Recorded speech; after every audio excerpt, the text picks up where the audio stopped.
বাংলাদেশ সেনাবাহিনী 24 engineer construction brigade 2018 সালে DND প্রকল্পের কাজটি শুরু করে। 2024 সালে জুন মাসে যথাসময়ে কাজটি সম্পন্ন করা হয় এবং কাজটি সম্পন্ন হওয়ার ফলে এর সুবিধা অলরেডি এই ডিএনডি এলাকার মানুষজন ভোগ করতে শুরু করেছে, যার প্রেক্ষিতে আমাদের এই খাল বা এই প্রজেক্টের ডিজাইন অনুযায়ী 48 ঘন্টার মধ্যে বৃষ্টি পরবর্তী 48 ঘন্টার মধ্যে পানি নিষ্কাশনের কথা থাকলেও গত 2 বছর 12 ঘন্টার মধ্যেই আমরা অধিকাংশ এলাকার পানি নিষ্কাশন করতে সক্ষম হয়েছি এবং কিছু কিছু এলাকায় কিছু অল্প সময়ের জন্য জলাবদ্ধতা দেখা দিলেও যার অন্যতম প্রধান কারণ ছিল ময়লা আবর্জনা দ্বারা খালগুলো পরিপূর্ণ হয়ে যাওয়া। আমরা সেসব এলাকায় 24 ঘন্টার মধ্যে পানি নিষ্কাশন করতে সক্ষম হয়েছি।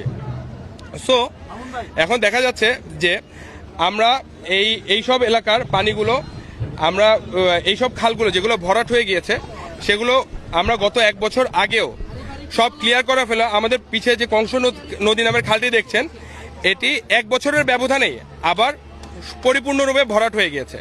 সো এরকম আরও অনেক খাল আছে আমাদের ডিএনডি এলাকায় যেগুলো 1 বছরের মধ্যেই পরিপূর্ণভাবে ভরাট হয়ে গেছে।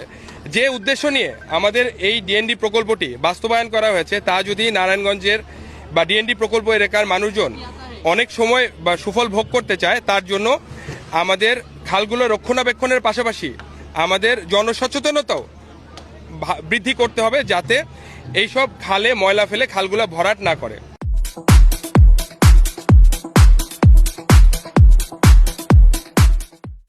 আর ডিএনডি প্রকল্পের বাইরে কিছু এলাকা আছে নারায়ণগঞ্জ জেলারই অন্তর্ভুক্ত, লাইক লালপুর, ইজদাইর, গাবতলী। সেসব এলাকা নিচু হওয়ার কারণে এখনও সেসব এলাকায় কিছু কিছু অংশে জলাবদ্ধতা দেখা যায়, বাট এগুলো আমাদের সেনাবাহিনী কর্তৃক গৃহীত ডিএনডি প্রকল্পের আওতাভুক্ত নয়।